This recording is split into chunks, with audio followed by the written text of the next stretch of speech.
9번 염색체는 하지 않겠습니다. 혈액형과 더불어 질병을 다루고 있고 10번 장에는 스트레스를 다루고 있습니다. 스트레스 장에는 잠깐 말씀드리면 우리가 스트레스 호르몬으로 많이 일반인들이 알려진 게 코티졸입니다. 스테로이드 같은 계열의 호르몬이고 약입니다. 만병통치약.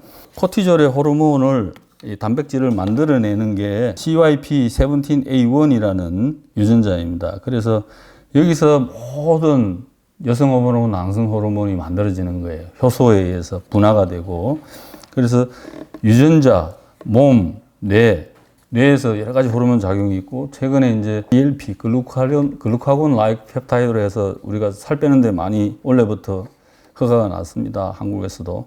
그래서 이게 스트레스를 받게 되면 이런 변화가 많이 생긴다. 그래서 실제적으로 스트레스가 만병의 원인인 게 계속 증명이 되고 있습니다. 스트레스가 일어나면 온 몸 전체에 신경계, 육체 할 것 없이 면역세포 반응이 어마어마하게 넓게 광범위하게 일어난다라는 걸 조직학상으로 증명하고 거기에서 파생되는 여러 가지 그 염증 활성 물질, 사이토카인을 비롯해가지고 몸이 아프고 괴롭게 된다라는 걸 설명드리겠습니다. 11장에서는 크로모솜 염색체 이야기가 아니고 사람마다 성격이 다르고 뇌에서 뇌세포가 몇 개죠? 1000억 개인가요? 1000억 개에서 곱하기 만성, 만제곱이니까 그만큼 시냅스가 많습니다. 거기서 얼마나 많은 데이터에 의해서 우리가 성격, 팔자, 운명이 드러나게 됩니다. 그리고 개인적으로 저는 12번 장이 좀 흥미가 있었습니다. 염색체 자기조립입니다. 부제곱. 폐부학에서 이렇게 배웁니다. 머리, 꼬리, 이 배 쪽, 등 쪽 이렇게 나옵니다. 해부학에. 안에 들어가면 뭐 여러분들 기억하겠지만 외배엽, 중배엽, 내배엽 이렇게 나누고요. 기억나실지 모르겠지만 그에 관련된 초파리가 발생할 때 어느 거는 머리가 되고 어느 거는 다리가 되고 꼬리가 되고 그런 게 유전학적으로 모르지 않습니까? 그걸 처음 확인한 사람이 있고 그 유전자 이름이 혹스 유전자입니다. 초파리 경우에는 8개의 혹스 유전자가 결정한다. 그래서 어떤 거는 머리가 되고 그 안에서 뇌가 만들어지고 신경계가 만들어지고 그게 혹스 유전자가 계통 발생을 지휘하는 거예요. 그게 잘못 역할을 안 하게 되면 머리가 없는 문해아가 태어나기도 하고 그런 겁니다.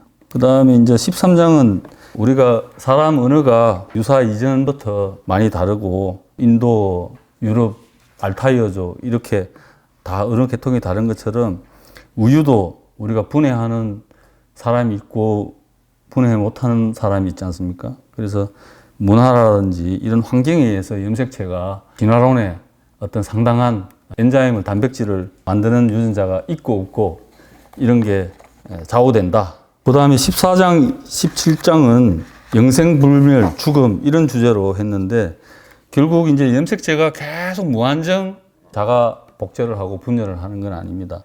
그 구조가 원인이 뭐냐? 원인 중에 하나가 이 텔로미어라는 염색체 끝단에 있는 그 유전자인데 이게 복제를 하면 할수록 짧아집니다. 길이가. 그래서 그 짧아지게 하는 효소가 텔로머라이저입니다. 그 다음에 자연적으로 우리가 나이가 들면서 세월이 가면서 에이포토시스라는데 자가 삼유를 하게 되어 있습니다. 모든 세포는.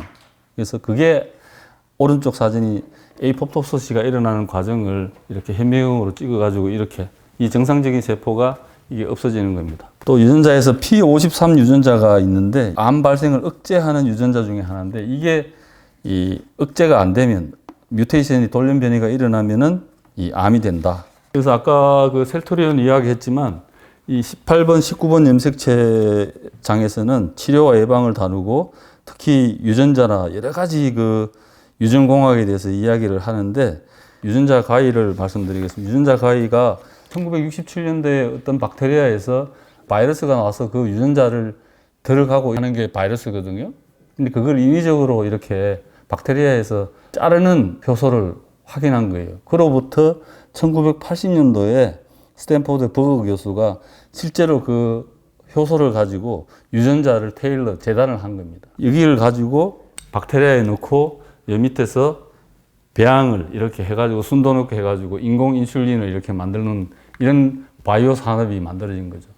그래서 이게 원천 기술이고 우리나라는 삼성 바이오하고 셀트리온하고 이렇게 하는 거예요.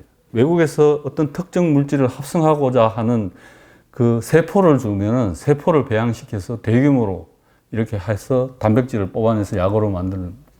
안 그러면 좀 더 고차원적으로 합성된 유전자, DNA 서열을 주면은 그거를 우리나라에서 세포로 만들어가지고 세포를 어쨌든 배양을 해야 되니까 세포를 배양을 할 수도 있는 거고. 그게 바이오시밀러입니다. 바이오시밀러고 삼성 바이오가 하는 거고, 그거에서 지금 송도에서 10몇 년 전에 이 바이오 메카가 되고 SK든 뭐든 해서 지금 수많은 돈을 벌고, 앞으로 여기서 우리나라가 1등이 하고 있으니까 또 원천 기술적으로도 계속 국가에서 R&D 사업을 하고 있는 걸로 알고 있습니다. 마지막 20번, 21번 염색체의 우리가 이야기 중에 정치하고 우생학을 빼놓을 수는 없습니다.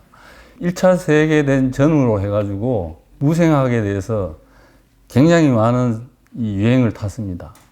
그래서 뭐 처칠도 말할 것도 없고 히틀러 말할 것도 없고, 이때 광범위한 유전적 질병이라든지 인종차별주의라든지 이런 게 통체적으로 해서 뭐 미국 땅도 마찬가지고 이민을 제한한다든지 또 상당한 자유를 억압하는 법들이 많이 만들어졌습니다. 전 세계적으로. 정신 이상자들을 뭐 격리하고 수술을 해버린다든지, 신경외과에서도 흑역사가 있습니다. 정신분열증, 우리가 엘리자베스 테일러 나온 그 흑백 영화가 있어요. 그래서 그 정신병에서 우리가 신경외과 어떤 의사가 앞 전두엽을 다 완전히 잘라버렸어요. 그래서 나대지 못하게 이렇게 해버린 게 있고, 최근에 미국 영화배우 누구죠? 그 아일랜드라는 영화도 나왔고 그렇습니다. 심지어 병원에서가 아니고 영안방에서도 이 쇠막대기 가지고 눈 주위 밑바닥 뇌 그 가장 뼈가 얇거든요. 좌우로 이렇게 한번 흔들면 전두엽이 회로가 이렇게 절단되는 겁니다. 그래서 멍청하게 사는 거죠.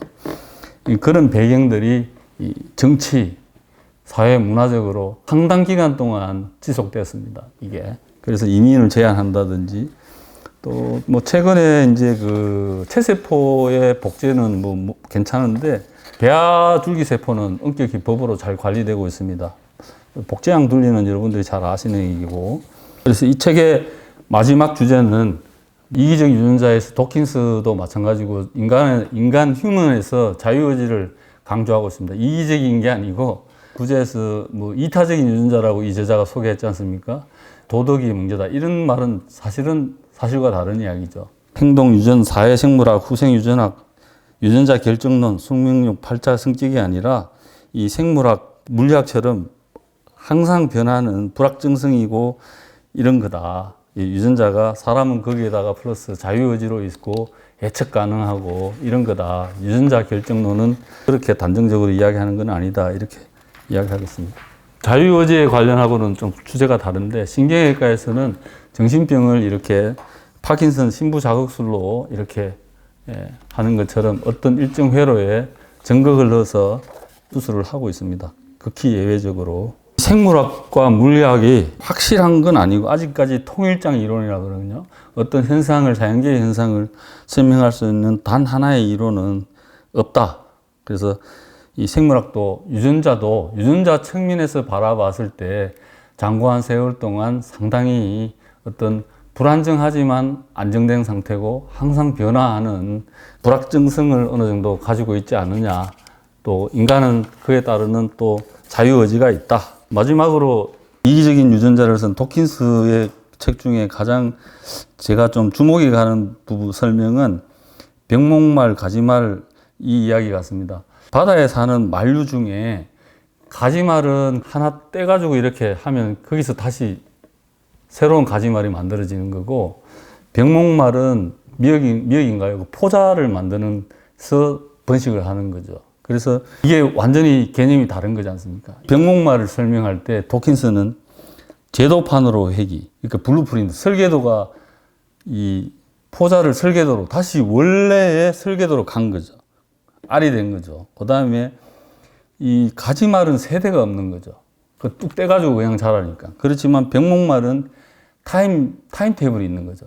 사람이 할아버지, 고조 할아버지, 정조 할아버지, 자기, 아버지, 손자 이런 것처럼 주기의 규칙성이 있는 거고, 두 번째로 마지막으로 한 주기에 한 포자에서 똑같이 했을 때는 거의 유사한 그 집단군이 되는 거죠. 그게 유니포미티, 세포의 셀룰라 유니포미티로 설명합니다. 그래서 이 부분은 상당히 통찰력이 있는 설명이 아닌가 이렇게 생각합니다. 그래서 그 병목 현상은 자연 선택에 의한 빈도 변화에 비해 빠르고 무작위적으로 일어나게 되므로 반복적으로 일어날 경우 유전자의 다양성이 크게 감소해서 종 전체의 생존을 위협할 수 있게 되기도 한다. 이는 유전적 부동을 극심화시키며 유전적 부동률은 개체수와 반비례한다. 그러니까 이 말은 한순간에 처음에 인류가 동아프리카 지구대에서 진화했을 때 개체수가 굉장히 작지 않습니까? 거기서 어떤 부동률이 개체수와 반비례한다 했으니까 까딱 잘못하면은 네안데르탈처럼 그냥 멸종되는 거죠. 그래서 특정성을 가질 수도 있고 반대로 굉장히 진화론적으로 우수한 어떤 제도판을 해가지고 창의성도 발휘하고 다양한 이점이 있지만 어떻게 됐을 때는 네안데르탈인처럼 이 멸종나는 되는 순간을 맞이하기도 한다. 동일했을 때. 그래서 이 이야기를 마지막으로 말씀드리고 이상 저는 마치겠습니다.